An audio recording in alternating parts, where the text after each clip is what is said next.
first question? Okay. So when did China first start like persecuting Uyghurs? It was definitely like before the BRI. But the point is, our evidence indicates that only ramped up significantly due to the fact that the region that the Uyghurs are in creates like this great economic surplus for China when they use the BRI.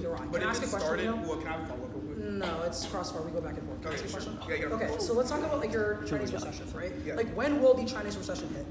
I say that if we continue on the path that we are now without Europe joining the EU, it will hit really soon. Like how is really soon? Like can you define that for us? I mean, like you can't just predict a recession like exactly when it will hit. I'll say that if we stay on your path in your world, it's gonna hit soon. Can I have a question? Sure. So let's go back to the Uyghurs, right? Yeah. So if China started persecuting the Uyghurs before BRI, what says that they won't keep persecuting the Uyghurs if BRI collapses? So two things. First, we tell you that one, it's essentially scalar in the sense that it continues to ramp up in terms of violence, specifically due to the Ma evidence. Ma tells you it's because of the economic incentive. But then second, I would tell you that still you're going to negate because of the genocidal like spillover that happens like in Pakistan and other areas. Can I ask you another question? Sure. All right. So like, what's the warrant to Chinese economic decline causing this global economic collapse? So are you referring to like the warrants on the top or the bottom? Because like they're kind of separate. So probably like the warrant under like commodity prices. Under commodity prices? Yeah, can you explain that? And how it leads to economic spillover? Sure. Okay, so basically a bunch of countries in like the developing world are reliant on the Chinese economy. When demand in China goes down, people like aren't buying Chinese products, people aren't trading with China, these countries have like nothing to do with their economy. Okay, do you have a question? Yeah, so let's go back to spillover, right? Yeah.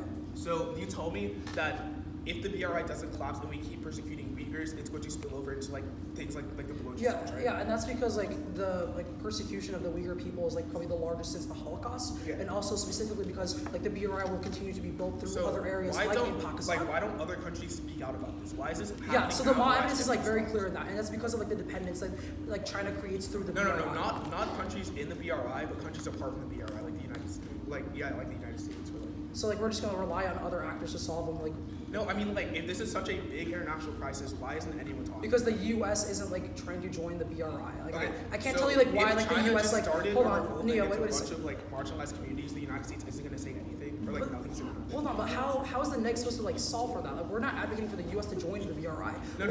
Hold on, wait a second. And it also like links back directly to like your own case. You tell us that like legitimacy and the financial incentive is the key reason why the EU has to join in, otherwise the BRI collapses. That means like the EU joining is like really specific, and that's the best like route to solvency, not like the U.S. or other actors going in. Yeah, sure. All right.